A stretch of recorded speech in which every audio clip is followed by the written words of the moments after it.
Hello, and welcome to our show, Lighten Up with Isabel, your good news program. Each program we try to bring you wonderful ways of bringing more love and light and joy into your life. And I'd like to begin by thanking some of our viewers who have sent me some wonderful suggestions and also some wonderful feedback on our programs. One of our recent viewers sent me a question asking, could I give people one thing to think about that would make them more comfortable and bring more joy into their lives? And this is my response to her.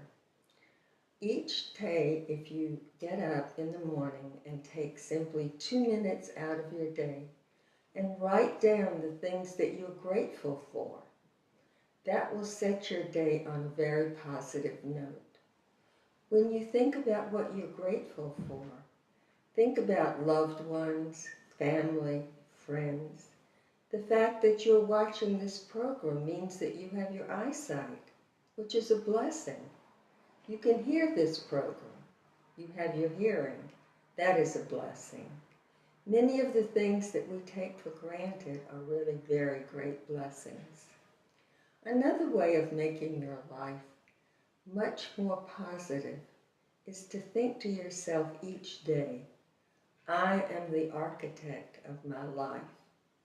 I am going to make this life as full and joyous and wonderful as I possibly can.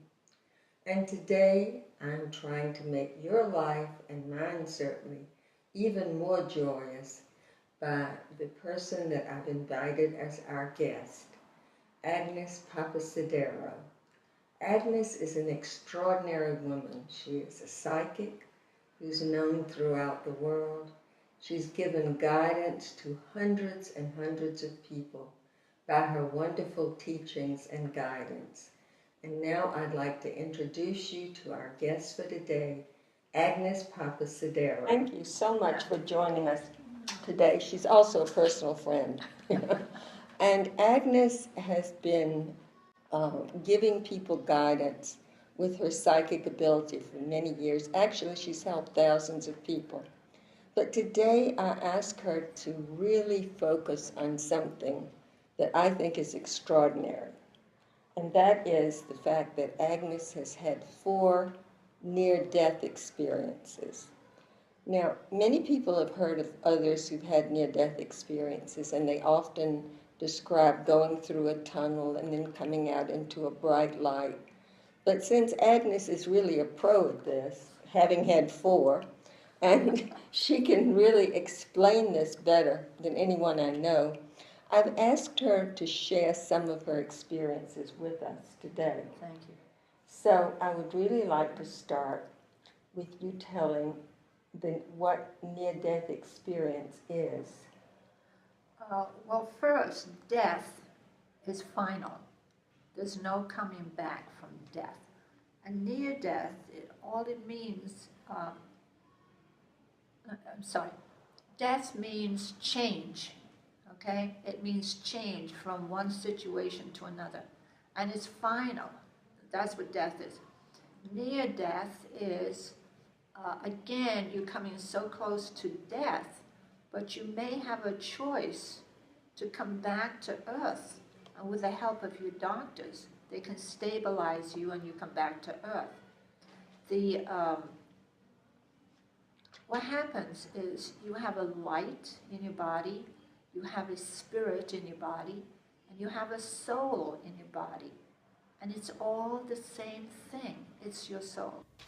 Agnes, let me ask this. When you had a near-death experience, was there fear before or not? Did you feel fearful?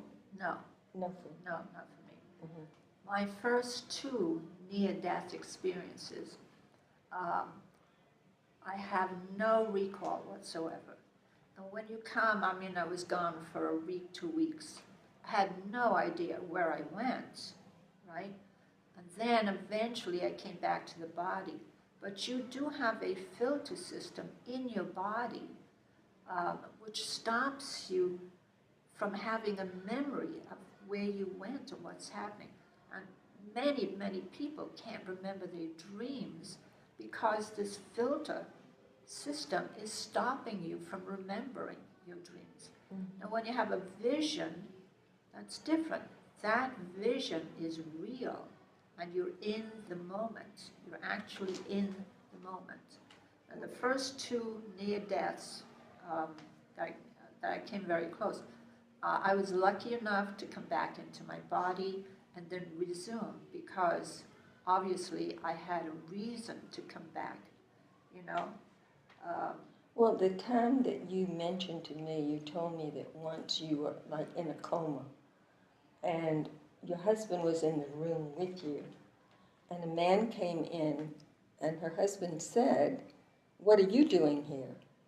And he said, "Oh, I've come to take your wife to the morgue. The doctors say she's dead." And her husband said, "No."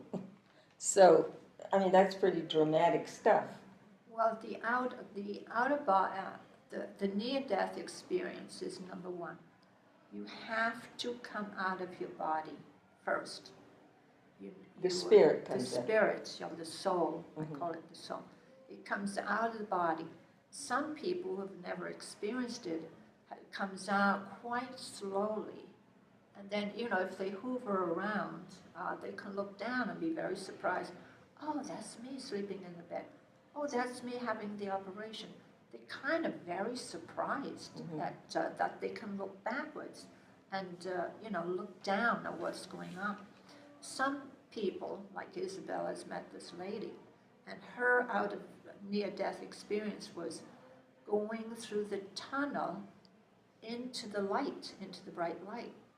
Well, what you don't understand is when you're born, you're in darkness, and then you come out through the channel, which is the tunnel, into light.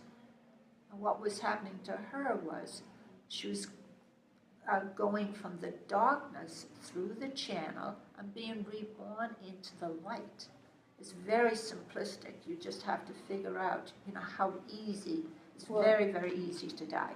Well, it's interesting because this particular friend told me that when she had her near-death, her name is Kara. Kara told me that when she had her near-death experience, she almost died, obviously, and she went through a tunnel and came out into this beautiful meadow, and the flowers were so beautiful, the colors were so brilliant and intense, and she said she felt all around her this great feeling of lovingness, that there was love above her, around her, and below her. And she heard a voice, she wanted to stay there, and she heard a voice say, "No, it's not your time, you must go back." Right. And she said she stamped her foot like a 3-year-old and said, "No, I don't want to go back. I don't want to go back. I love it here. I've never felt so much love." And they said, "No, you have to go back." And then she was pulled back into her body by the doctors in the hospital. They were calling her name right in her ear. So I do want you to share with us the third and fourth experiences near death, and any kind of detailing in terms of sight, sounds, colors, anything that you remember from the third one. Let's do that one first, okay? Right. The third near-death was an incredible feeling. I had come out of my body. I was seriously ill.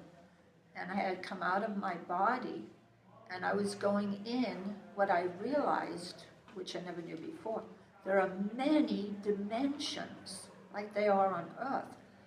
You know, there's different dimensions, and when you go up, you know, whatever platform you go to, and that's the dimensions, and then you have to remember and be very careful. What is here on Earth is also up there, and you have very negative environments up there too. So you have to be very careful and you have to protect yourself. Now, in this particular episode, it was fascinating for me. You know, I was enjoying myself. You weren't feeling any pain? No, you know, and I could see so much stuff going on, the dimensions, and I figured out that no one sees God. It's not possible. And that's, we go up these, they're all learning lessons, and we have to go up each level at a time, like you go into school as a child and you go through each lesson. Nobody gets psychic overnight. It's not possible. It takes years of learning lessons. And many lifetimes, probably. Probably. But then it was interesting. Oh, I loved it. Coming up the hill was thousands of spirits, just actual spirits. You could see right through them. And they were marching in a line? Marching, yes, 5 abreast, covering the entire road and the sidewalk, coming up, and then they were passing me. And I'm looking as they were, Well, did you going feel that up. they were relatives? Or? They were relatives. They were all relatives? Yeah. Wow. Oh, my goodness. They were all my ancestors going back in time. Now, when you were on that level, what did it look like? Did it look like a rolling countryside? No. Just the spirits coming up the hill, from the bottom, thousands of them coming up. And then I realized that I am just a speck of my ancestry. Right. And then I cannot bring shame to my name because I have all these ancestors before me. Of course. And then I have to know who I am and have represent respect. yourself. And I have to respect them and yourself. Yes. Absolutely. So that was one part of it. And it was amazing. For me, I'm like a bullet, a bullet train. I can zoom in and zoom out. Of your body. Out of my body. Well, that's part of your psychic ability, which we're going to talk about in a few minutes. But when you were there, that third experience, you said you saw your father. Oh, yes. My father, each time I would see a relative, they would get younger and younger. Like when you first see them, they're old and they're terribly looking, and emancipated or... Well, it's like, probably the way they look when they passed over. When they passed over. Right. But each time you see them, you can call them and have patience because you don't know what level they're on. Sometimes it'll take you 3 weeks before they come to visit you. But they will, if you keep gently calling them, they'll come. So I would call my father and my mother, And each time they came, I was amazed. They were younger and younger and younger. So interesting. And then, and then all the hatreds and all the bad things that were happening, they forgave each other. Everything was wonderful. And the last time I saw my father, which was not too long ago, he was 18 years old. Oh, my word. He was 18 years old. And I seen my father at 20 marrying my mother, and my oldest brother was not born then. Now, I have no pictures of the family at all. But if you call them gently, they'll come, but you have to have patience and allow them to come. Well, when you saw your father during that period of time, you said you saw your uncles? The uncles, yeah. I was... And you heard Welsh singing? Well, I was... Agnes is from Wales. Yeah, I'm Welsh. When I went to Wales, and there was a chapel up on the mountaintop. My father, my 2 uncles, my father's the oldest, and then he's Edward Benjamin, and then my Uncle Willie, and then my Uncle Tommy. And they were standing on a 2-story building which had a flat roof. And he was very young. In fact, I didn't recognize him at first one until I heard his voice. And I said to him, Dad, I says, what are you doing up on the roof? And he says, oh, we're just looking at the mountains and everything. And then the Welsh men, no women singing, had this beautiful vocalization going through the mountains, through the valleys. It was so beautiful. I did not want to leave. I wanted to stay. Well, did you have that same feeling of lovingness? Very loving. That Cara did. Yeah, I was Welsh. I wanted to stay there. That's where I was born. That's where I wanted to go. And I wanted to stay there. And I looked at my father. Now, you don't talk the way you do on earth. It's mental telepathy. Right. That's how you come, like animals, it's mental telepathy. Right. And then I looked at my father as if to say, Dad, I want to stay. I love this environment. But he took me by the forearm and he lowered me down to the earth, right? And I turned around and I looked at him and he says, I cannot make that choice for you. The choice is yours, whether you want to live or die. The choice is yours. And he said, I will send you kill a dog with you. And I had a dog, and you said it was a wolf dog. He half wolf. He was a hybrid, half wolf and half black Labrador, jet black. You couldn't even see his eyes. So he came with me. He followed me and came with me. He was with me for 4 days, and then he disappeared.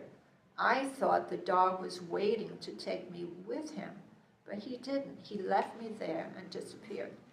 Went for 4 days, but it was incredible. When you say for 4 days, you mean on Earth? On the Earth plane. Yeah, on the Earth plane, and then he disappeared. Then I realized he was taking care of me, watching to make sure I was fine before he left. So that's lovely. But there's so much to see on that dimension. I'm sure. Oh. And there's so many dimensions.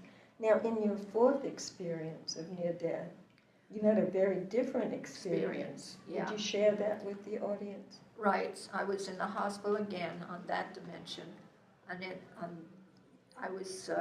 I felt peculiar. I felt very peculiar, feeling that I'd not experienced before. And I said to the nurse, I feel peculiar. And then all of a sudden I went into the extremely deep sleep instantly. And while I was laying there in the hospital bed, I looked up and there was this bright, incredibly bright light, brighter than the sun. And I was amazed that I could look into the light without blinking my eyes. It was amazing. And then out of that white light, I kept staring at it. It was like a white light coming out of a cloud. And then all of a sudden a forearm comes down from the light with a hand, and it was trying to take me up with it, And I kept putting my hand up, trying to hold on to the hand, and I couldn't make it. I kept falling back into the bed, and I kept trying and trying and trying. And then finally the arm and the hand disappeared. And then the nurse came in the next day, and she said, you're still living. I said, of course I'm living. And she said, the doctors and the nurses were in here all night long because your heart was so out of control. She said, we never thought you were going to make it. And I made it. Well, do you think if I had touched the hand, I would have been gone. It would have taken you with it. Absolutely. That's really fascinating. I was trying so hard to go with the hand. Well, I think the important thing, one of the most important things about these experiences is reassuring people that there's really nothing to be fearful of. I think so many people are so afraid of death. And I think that if you can give some reassurance that it's really not the end. We both believe that it's a transition to another level of existence, but the soul does continue. Well, when you're born, everything becomes a death. People don't realize it. We go through changes, and death only means change. That's all it means. It's wrong. I wouldn't use the word death. It would be change. And you change from one experience into another. Like if your parents pass away, you're going through grief, which is a death, and siblings and friends and moving and pets. It's all that we are being trained for the very end when that time comes. And the most simplest thing I can say is the only thing you have to do is to let go. You have to let go. You have to let go of your past. You know what I mean? You have to let go of your friends, your family. It's that simple. And then when the time comes, it's and you're going out of your body. Now the soul will not stay in the body if the body is if the body is unstable. The soul will not stay there. It jumps out, and then so then you enter another dimension, and it's very easy for you. You just let go. That's the secret. Let go, and then you'll go up into a different dimension. Now it depends on the dimension you're in as to how you lived your life on earth. That and then, but you must protect yourself while you're on earth. I always say with a gold band, around you to protect yourself 3 times. And that's so that no negative, malevolent spirits come in, because if they hear, you got to remember they're up there too. It's the same. And I've always said there's only heaven and hell.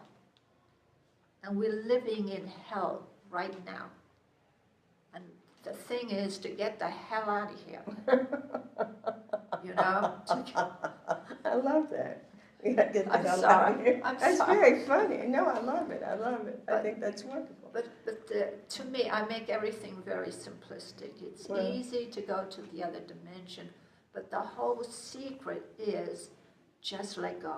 Let go. There's an old saying, Agnes, let go and let God. Have you heard that expression? No. Yeah. Yeah. I've heard many people say that, let go and let God. Yeah. But each dimension you go to, you have spirits, or in certain religions, you have angels and archangels and so on.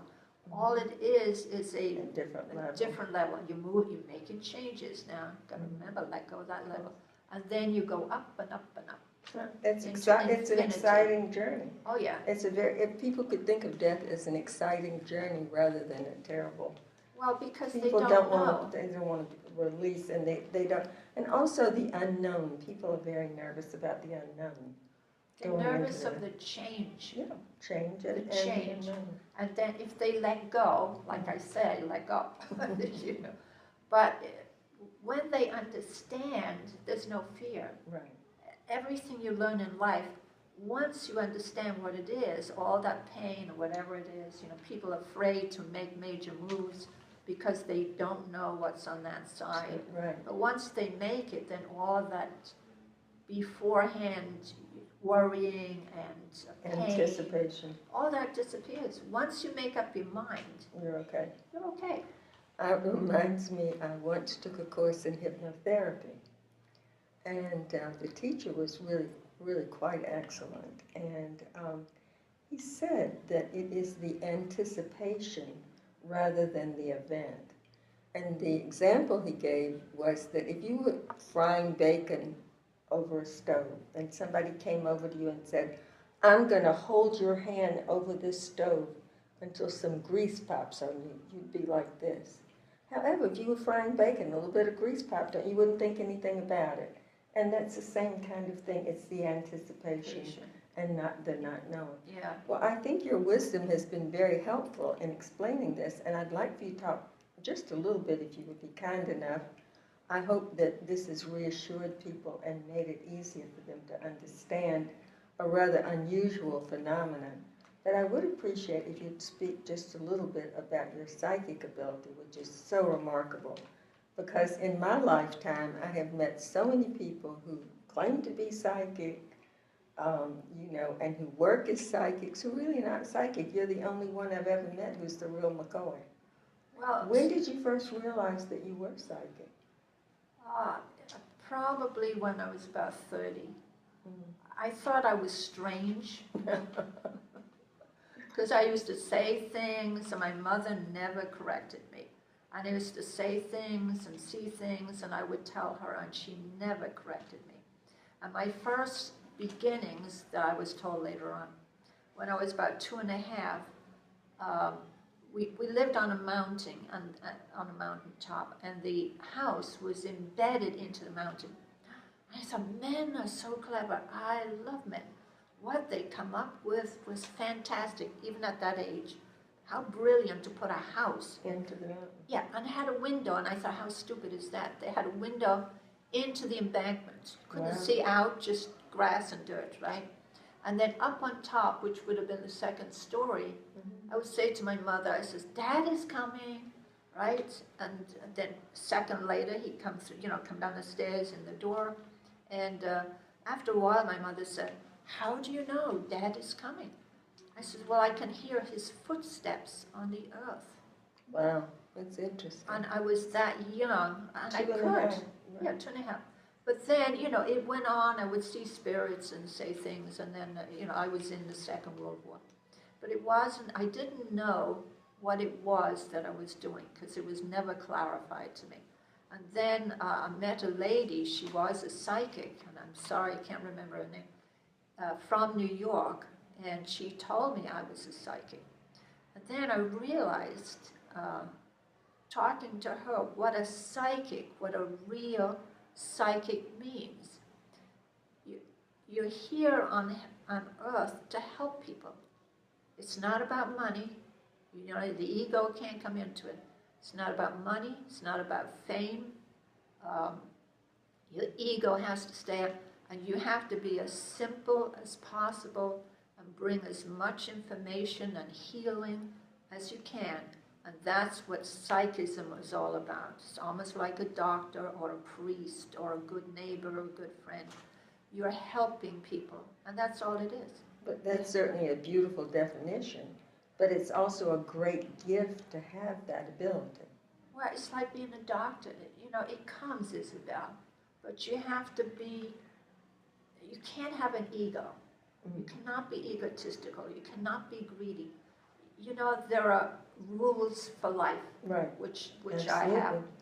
Cardinal rules for life, and you have to learn all these rules in order to, get to that to the level. Yeah. Yeah. But what I do is help people understand. I'm in a big hurry, and I rush back and forth, To give them an explanation. Explanation. I tune into them instantly, and then I go backwards to find out the source of the problem, and then I shoot forwards. To give them the information. Because I'm coming out of my body, and if I don't get back in, I'm dead.